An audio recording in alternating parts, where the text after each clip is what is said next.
Welcome to Our Girl Relationships. On this channel, we talk about problems people face in their day-to-day life. Let's start with the video.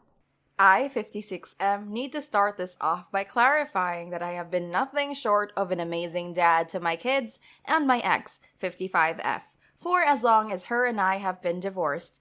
We separated on really bad terms, and I made sure to put in extra effort to make sure that didn't seep into my relationship with my kids. It was a focal point of my everyday routine to check up on them and to take a step in the right direction of strengthening my relationship with them.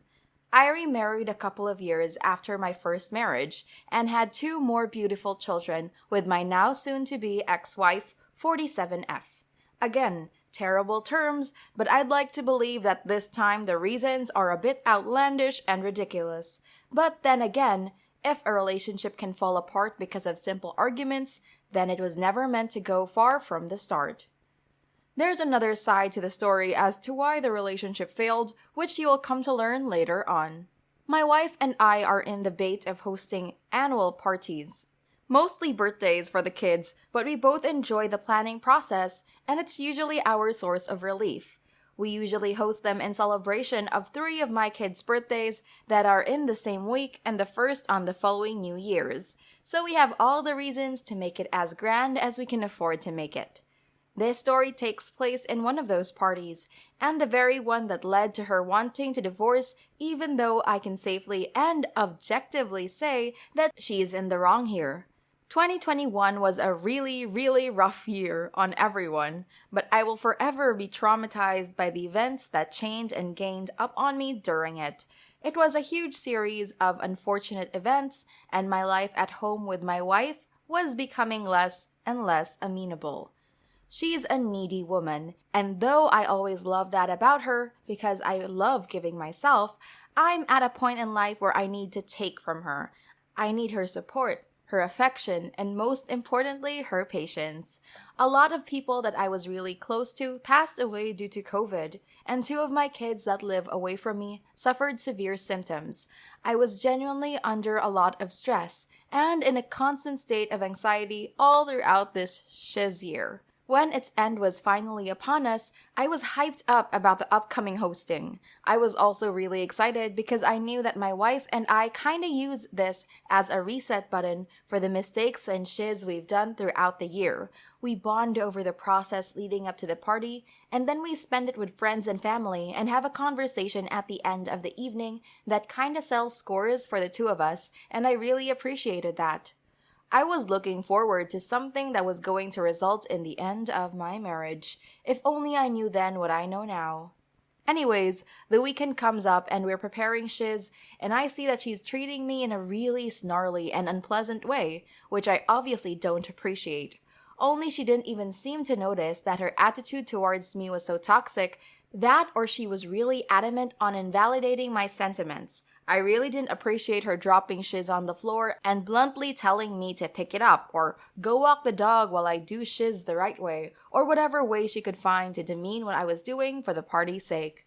I tried to start a conversation about it, but she swiftly turned it into an argument and wasn't cooperating at all, and that seems to be an attitude that she carried along with her to the party. Evening came around and our friends and family gathered at our house to celebrate my youngest son and the one at the end of the weekend.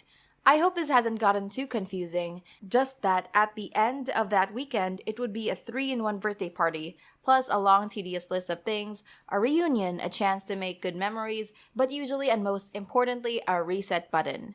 Her attitude had gotten to its lowest point, while other couples around us laughed and evaded their usual life problems through something that was supposed to be for us.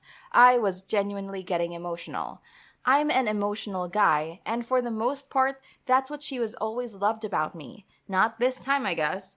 When I went around her with my kind words and gestures that usually work best, that day she pushed me off, yelled at me, and told me to get my act together so we can get things over with and get over myself. I was really hurt, and then that quickly escalated into frustration, and I was demanding why the hell she was the one putting up this act when I was the one with more things on my plate and more reasons to hold it against her during this evening. She was holding a plate and smashed it against the sink, then told me that if that was the case, I should run around and tell people that she had cheated on me with our neighbor, who is one of my kids' age and could barely be considered an adult. She wasn't shy with her tone. She wanted to be heard, and she proceeded to run outside to the backyard where everyone was shocked by what they had inevitably just heard. I would have immediately snuck out the gates if I were in their shoes, but I wouldn't need to do that because my wife then picked up a jug of water and poured it on me. This'll help you cool off even more. I literally remember her saying that, and the lights inside my head went off. I took it from her hand, threw it near the bonfire, and pushed her down the pool. And for some reason, that was the peak of the evening for her. She went on and on about how I discriminate my kids from my first marriage and how I am a deadbeat dad and abandoned them just because, and I quote, her tasted better. I was genuinely humiliated. I literally wanted to reach into that pool and pull her out, then push her again so she could shut the hell up. The reason she's now asking me for a divorce isn't because she realized she won't be able to deal with her guilt about cheating on me in the worst way possible, or that we had embarrassed and humiliated each other during one of the most important evenings of our marriage. Not that she had confessed to doing something horrific in front of everybody that was there, or that she called and insulted me things that the kids at the party are never going to forget.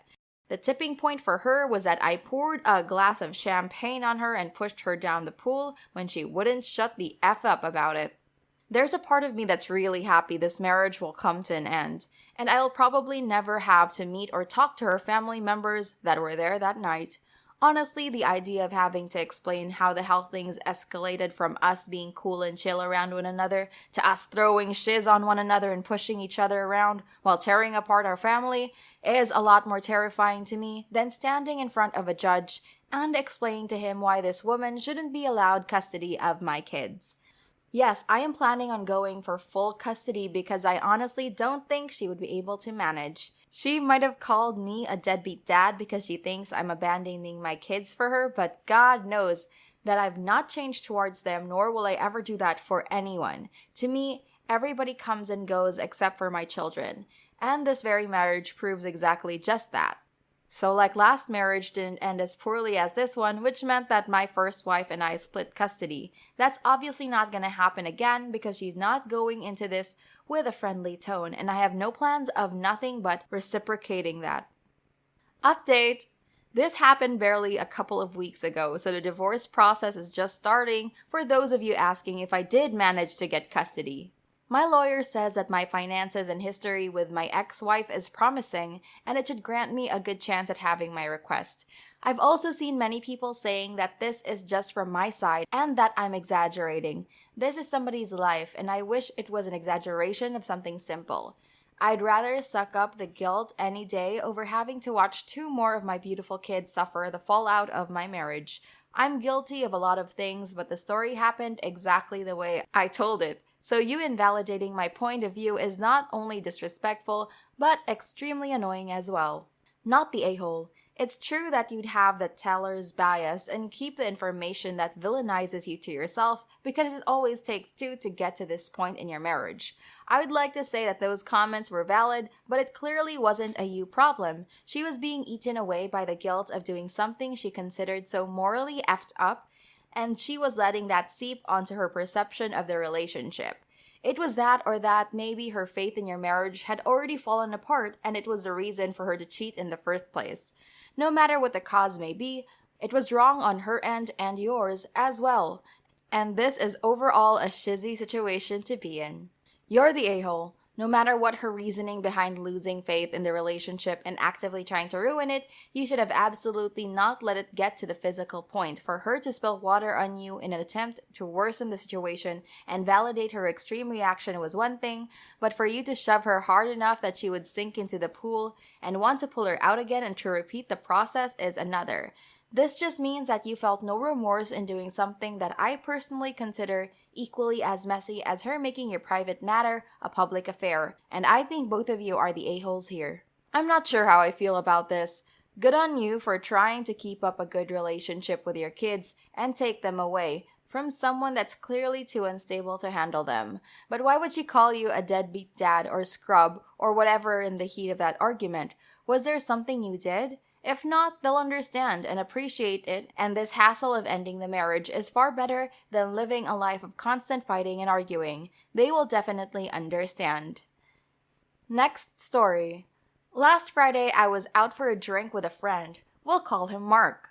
We stepped outside to smoke a joint, and Mark's friend saw us and came over to say hi. We'll call Mark's friend Damon. Damon is super energetic and pretty aggressive. Seems like he's cocked up, and I didn't want to make any assumptions. He sees the end of our joint and asks for a hit. I said yeah and handed him the last of it. And he said, no, I want a big joint. I like to smoke a lot. You should roll me a big one instead. I told him that's all I had, so it's either that or nothing, and he obliged and finished the joint. Then he proceeded to spend the whole night pestering me to go home and get some weed to roll him a big joint, and it drove me crazy because he wouldn't take no for an answer. This didn't seem to bother Mark at all, so we go our separate ways and I went home frustrated. The next night, myself, Mark, and a group of friends went out to a techno gig, and at the end, my friend who was DJing invited me and my group to an after party. At 2 a.m., the club is clearing out, and we're getting ready to go to the after party. As we're grabbing our coats, Damon appears with a drink in his hand, wondering why everyone is leaving.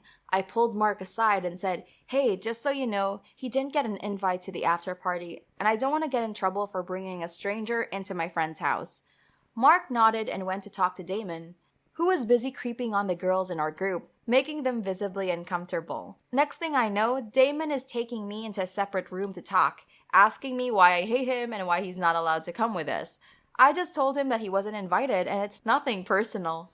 Then Mark steps in and says, yeah, but after last night you said he annoys you, so you do have something against him. I said I don't need to explain myself, and he didn't get invited, and it's as simple as that. Then we all went our separate ways. This has now gone around to all of my friends now who are upset that I'm treating Damon this way because he's from a rough background and I should be more understanding. Here's my thing. It's not my job to teach grown adults how to behave.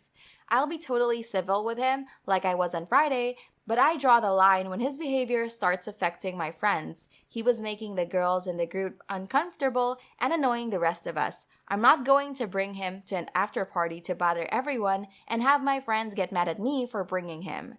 Now a bunch of our friends think I'm an a-hole who won't tolerate someone from a rough background going through a hard time. I will tolerate a lot and I feel for him. But the thing is, although his mental health isn't his fault, it's still his responsibility. I've talked to a bunch of my friends and a majority of them have said that I'm in the wrong. So now I feel like I'm in the minority, and it has me wondering, am I the a-hole? Not the a-hole. You're not obliged to like your friend. I have friends that I know only tolerate each other because of me. I recognize that, so I don't force them to be together often. But they are cordial when they have to be. I don't get in the middle of their issues with each other either. Mark shouldn't try to make you and Damon best buds. If he continues, that lets you know that they come as a package deal. You may have to distance yourself from both of them for your peace of mind. Not the a-hole. The creeping on girls would have been the last straw for me. The pushiness itself is annoying, doesn't matter the background. Also, how the hell can you roll up someone and demand they roll you a whole new blunt? I was visiting family in Cali and was hanging out with cousins and their friends, and they smoked a lot. And I kept getting past joints to the extent that when they went to top up, I got some myself and just handed it to my cousin to use. I felt like I was leeching since everyone else had weed and was using it for group use. I knew people that grew up rough. And the rule is bring your own weed or chip in to buy some. It blows my mind that not only didn't he accept a no, but also wanted to go home and get your weed for him, especially when he just met you. Next story. I-19F decided to get my dog pregnant before getting her neutered, and decided to keep one of the puppies and find a great home for the rest. I spent the entire pregnancy taking extremely good care of her. My aunt expressed interest in having one, a grown-up, stable job, big house with a big backyard, and taking good care of her dogs. She lives close and I could check up on the puppy. The puppies were born in the middle of the night. I was alone. My brother was supposed to come home that night, and he decided to not come home at all because he didn't want to help me. I ended up calling my sister for help. My dog gave birth to 3 puppies, and I took care of them while my brother made fun of me for being scared that one of them wasn't eating. He died after a few days. A few weeks go by and the 2 puppies are growing up, and I call my aunt to set a date for me to bring the dog by. She said she was out of town for work, so she suggested I wait a few weeks. In the meantime, my brother's girlfriend texts me and asks me if I could give her one of the puppies. She also said it was for her 5-year-old sister. I told her no, they all have homes because I had already told my aunt that I was giving her one, and I intended on keeping one. She didn't respond. I immediately got a text from my brother asking me about the puppies, which sounded like they were together. I said, I already told sister-in-law that they all have a home, and he got mad. He insisted that I give her the dog. To be honest, even if I hadn't agreed with my aunt, I would have said no anyways.